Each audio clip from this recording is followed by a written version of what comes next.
Health is one of the best ways to take care of yourself. From routine visits to the joys of pregnancy to the illnesses that stop you in your tracks, Iredell Health System will be by your side. Learn more at iredellhealth.org. Carolina weather. I'm Rod Tanner with your WSIC forecast. As we celebrate Memorial Day, there's a good chance for showers today. We'll have areas of fog into the afternoon. We'll have a cloudy day with a high of 68. There's a good chance for showers again tonight. It'll mostly cloudy, a low 59. Rain is likely. We could have an afternoon thunderstorm Tuesday. We'll have a mix of sun and clouds and a high of 75. There's a chance for more showers Wednesday with a high of 77. I'm Rod Tanner from WSIC's Weather Center. Fit, active, healthy, happy, enjoying the prime of your life. Looking out for your health and wellness, this is Health Talk with Fred Lowry from Lowry Drug in Statesville. Call now to ask Fred your health questions. 704-873-1400. 704-873-1400. You can also visit Fred at his store, conveniently located on Hartness Road in Statesville. Good Monday morning. Happy Memorial Day to everyone here. Lowry Drug has served Statesville since 1959. Lowry is a full-service traditional pharmacy with a state-of-the-art compounding laboratory. Lowry Drug offers a wide variety of services, a full selection of herbs, homeopathics, essential oils, and a full line of Hammer Sports nutrition products. Lowry Drug has a full-time CPAP and BiPAP technician to help you get the right fit on your mask. Lowry has the complete line of American-made Golden Technologies lift chairs and scooters to help you stay mobile, and Lowry Drug is your choice for the best selection of medical equipment. When you need it now, Lowry can help, and you always get front door parking. I love it, and free citywide delivery. I'm here with Fred Lowry, Junior Pharmacist and Doctor of Natural Medicine, and this is Health Talk. Dr. Fred. Good morning. Good morning, sir. And happy Memorial Day. We honoring our fallen soldiers today, and I thought it might be appropriate to talk about maybe one of the more important medical history lessons that we perhaps could have had. Of course, I'm speaking of the pandemic and all the pretty much egregious moves against personal freedom here in this country. So, of course, Fred, you didn't even say good morning to me yet, I feel like, and you're already choosing violence before we even start the show. What is going on, Fred? What is happening? I said good morning off the air, so I didn't think I had to do that again. No, I'm messing with you. You want me to lighten up already? No, I think you're good. Go tell them about it, because it's an important conversation. COVID was very emotional, and it still is for people.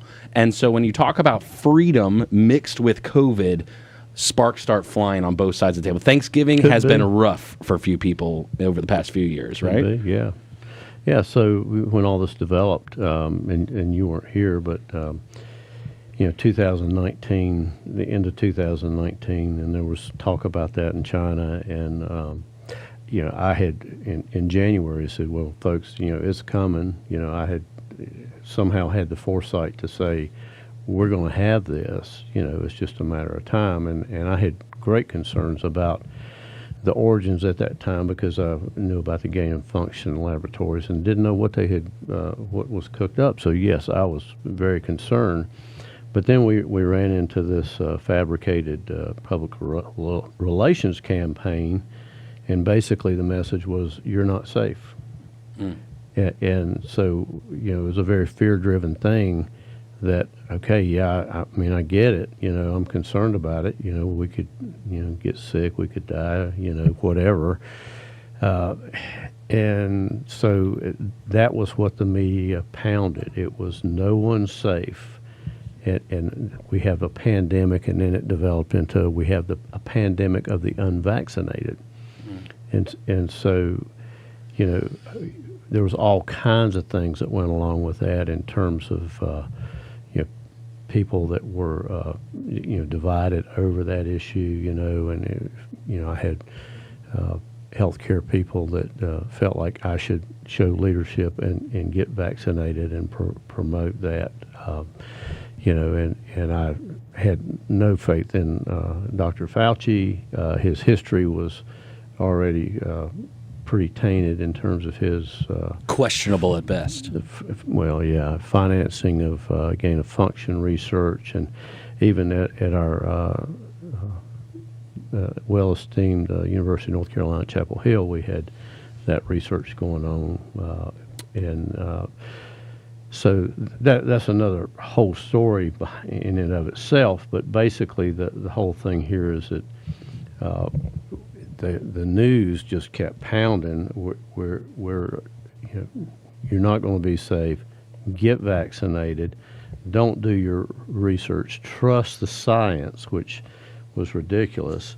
And then you have Dr. Fauci basically saying that the vaccine would stop the spread of which I said no, it's not. That's not the way this technology works. So here we had the promise that we were all going to be safe as long as we got vaccinated. Well, so that was the question for me, right? And I still to this day don't know the answer, and so maybe you can enlighten me here. If I am not vaccinated, am I causing any more harm to someone else because I am not vaccinated? Well, it's a great question, because the argument would be, if you're vaccinated, then you have nothing to worry about. You don't have to worry about me. Right. So, I mean, that's pretty logical, and we run into this a little bit in the world of pediatrics, because some people have the concept that, and there are some doctors that won't see patients if they're not following that vaccine program. And the concept would be, I have to protect my other patients from people that are not fully vaccinated. But the fact is that no child is actually fully vaccinated until a certain period of time. So that in and of itself is another complete issue. But here we have these arbitrary, ridiculous COVID restrictions that happen. The lives were ruined not just by the damage from the vaccine damage from these COVID shots, but from essential jobs, non-essential jobs. Mm-hmm. You can't. You've got to close your business. Where's the freedom in that? Where's the freedom in people saying, I'm going to choose to operate my business and choose where I go? I mean, if you're afraid you don't want to go in there, that's okay. That's your choice. But here we had crazy rules, and basically it was an exercise of raw government power to control its citizens. And hardware stores, as an example, in some states weren't allowed to sell things like carpet and furniture. They could only sell essential things. People couldn't advertise things other than groceries or medical supplies. Some places banned watercraft, use. You couldn't travel to a secondary home. People were, in New York there was a ban of leaf blowers because blowing the dust in there would create a hazardous situation. We had these no exception mask rules.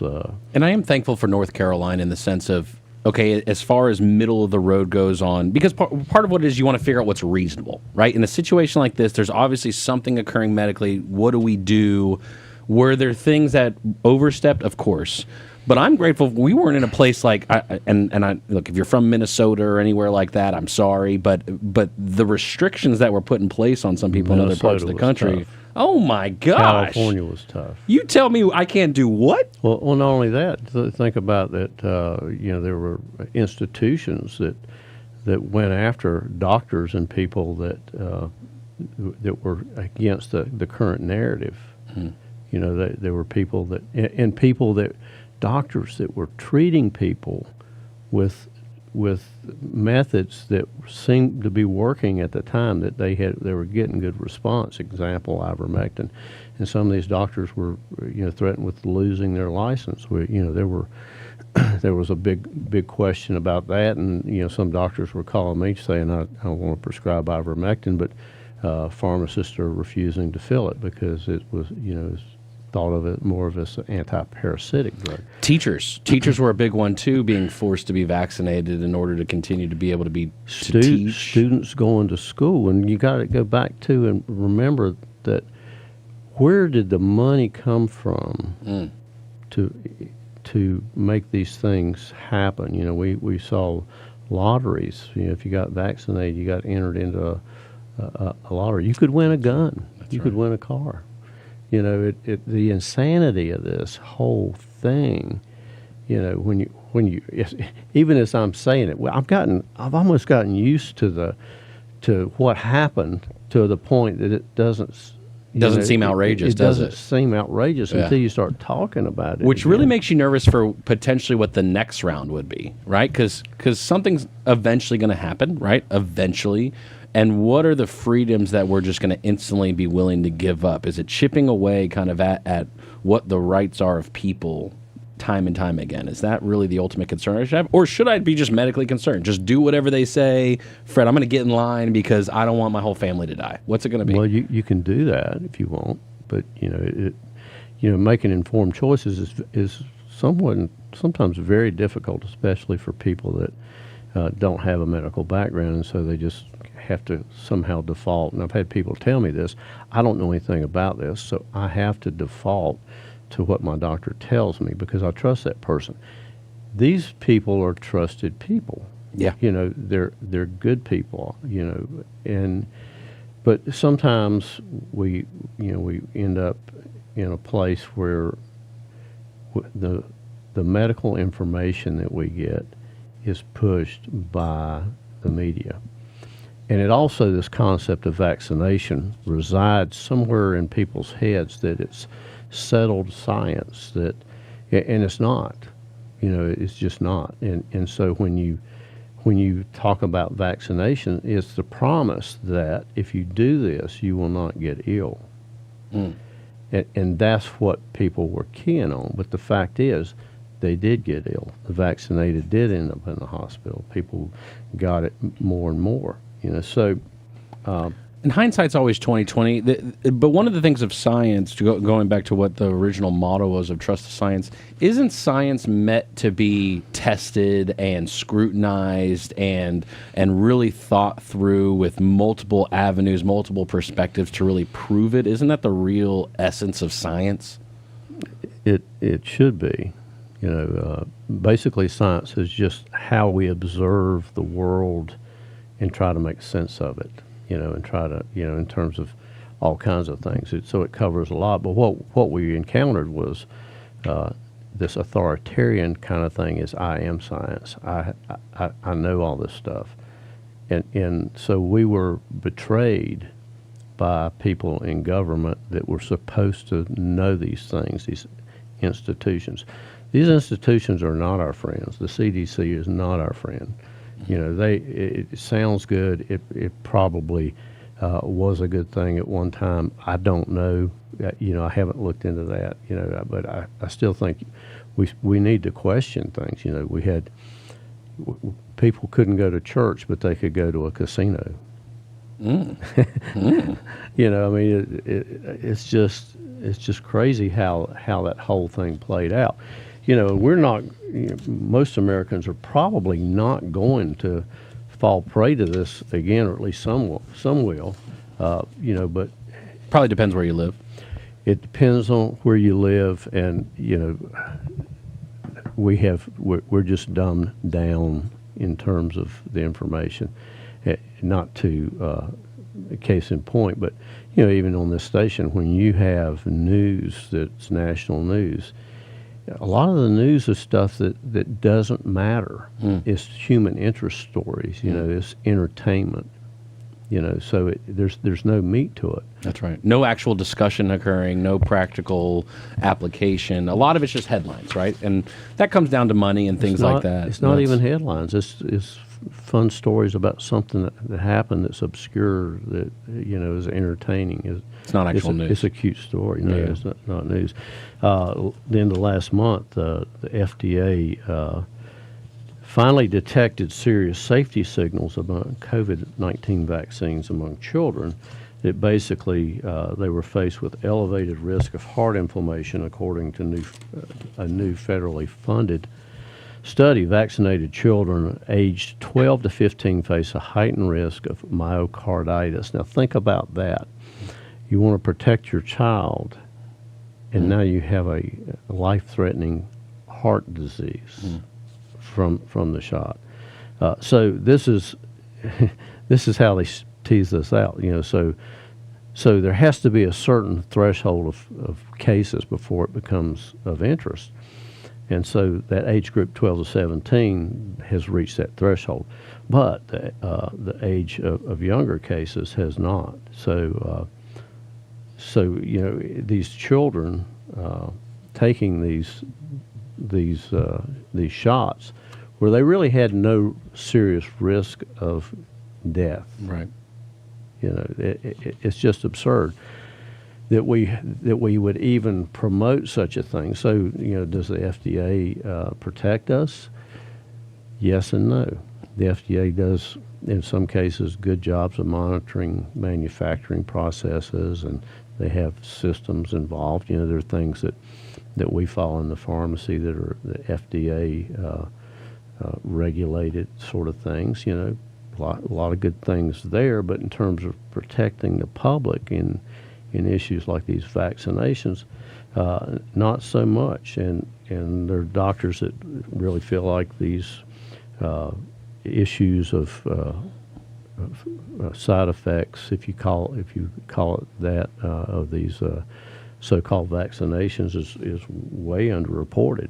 There's two points since, and I'll say since 2020, and whether we're out of COVID or not, I don't even know what to call it anymore. But since 2020, there was 2 points where I really had concerns, and the first was how quickly everything was moving in the very beginning. There was a lot happening.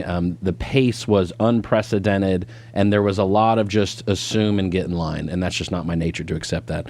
Now, later on, let's call it 2022 into 2023, where my concern really started ramping up, was all the marketing efforts. When I see so many commercials from so many different of our leadership and health organizations paying for TV ads, trying to convince me to do something over and over and over again and inundate me, that's where I also start having concerns. Because if it truly was a necessity and we truly believed it, or the science was truly there, why is so many dollars being spent on marketing efforts for it from a public agency? That's something I start questioning just personally. And I still don't know the answer. And that's the concerning part about all this. You've got, let's say, a single mom with 2 kids who's being told something and she doesn't know what to do and she doesn't want her babies to die. Well, where then can we as people look for help in these type of scenarios if we can't trust anybody? I mean, I'm on my knees praying to God every day over this because I don't know what else to do, right? So where can we look? Yeah, it's a really hard thing for moms going into healthcare situations, and it's scary. It's a huge emotional issue. You want to protect your child. There's been cases of parents threaten to lose their children over not seeking proper medical care as was deemed by the people in charge. So it's really hard, and so when you go in there, sometimes there's kind of a parental attitude, if you will, that you should do this because I know better. Well, there are a lot of things that could be the case with that, but not always. So you also have to think about, and going back to your point, all this advertising, there was money spent in order to compensate institutions for administering and taking care of vaccination students. We had a lot of students that could not go to school, go to college because they were vaccinated. I had made the point that there was some compensation going on there to these universities, and some people lost their mind over that, because the whole concept is that we would, we're doing this for an altruistic reason, that we want to take care of people, and it's in your best interest to do what I tell you. But in the meantime, we're going to give you X number of dollars because we know it's going to cost you more to administrate this thing. So you get so much information, so many dollars for that. There were medical compensation was increased. There, people that were giving the shots, as an example, the product didn't cost them anything. They didn't have to buy anything, but they were receiving good money, or if you want to call it good, dollars. To do this, and so there was a lot of money made in the process. Anyway, I want to make one more point. I know we're running out of time here, but after this messenger RNA fiasco, there's a new shot, this messenger RNA, that's probably going to be approved for children, and it's for this respiratory syncytial virus. So apparently, Pfizer has come up with another messenger RNA shot for RSV for children, and the FDA is voicing support for that. It would be a protein shot for RSV-A, RSV-B subgroups given to pregnant women in the second or third trimester that's supposed to protect the child through their first year of life against respiratory syncytial virus. So we're giving a messenger RNA shot to a pregnant woman in the second or third trimester, or this is what they would propose. And so they said the vaccine was a little over 80% effective through the first 90 days of birth against a severe respiratory tract infection. And it dropped to 70% after another 90 days. Now, the way they measure percent effectiveness is not the way you would think, but which I won't go into because we don't have the time. We'll save it for next week. But this thing was also associated with preterm births, low birth weights, and infant development delay. So, did we learn anything? I hope so. But I don't know if we did. No. I guess we'll know that answer when the leadership, if they do decide to push that, right? And what are the numbers of people receiving it? That'll be the question of, did we learn anything? And again, it's hard because should everyone stay away from it? I don't know that answer either. Are there people that definitely should have got the vaccine that got the vaccine in this case? Or does that matter? Is it more just about the choice rather than anything else? Well, I think people should be, make their own choices. But to your point, all the advertising, we were inundated with it. There were people that got the shot for various reasons. Some thought they would protect them. Some wanted to go travel. Some wanted to whatever. They wanted the freedom to be able to do something else. But they didn't realize that they were succumbing to a freedom, the loss of a freedom, and the choice to maybe not do something and still travel. So I mean, it's insane. It's an emotional. It's not even been 30 minutes, and I feel tired already of the day, Fred. I'm going to be honest with you. And my other big concern is the social aspect for kids. I'm very grateful my kids weren't in school yet. I've got a 4-year-old and a 2-year-old now. To have had a high school senior, junior, sophomore through this process, I couldn't even imagine. Well, it's pretty well known, the teachers that are out there, the students, the parents that endured this. We lost a lot of ground with our kids. We lost a lot of ground with education. We lost a lot of freedoms. And on this day in particular, we need to not forget that. Yeah. Amen. Health Talk is brought to you by Lowry Drug. I'm here with Fred Lowry Jr., pharmacist and doctor of natural medicine. Join us every Monday morning at 8 a.m. live for Health Talk. Go and see Lowry Drug on Harkness Road in Statesville. Front door parking and free citywide delivery. Call 704-873-2247. 704-873-2247. Happy Memorial Day.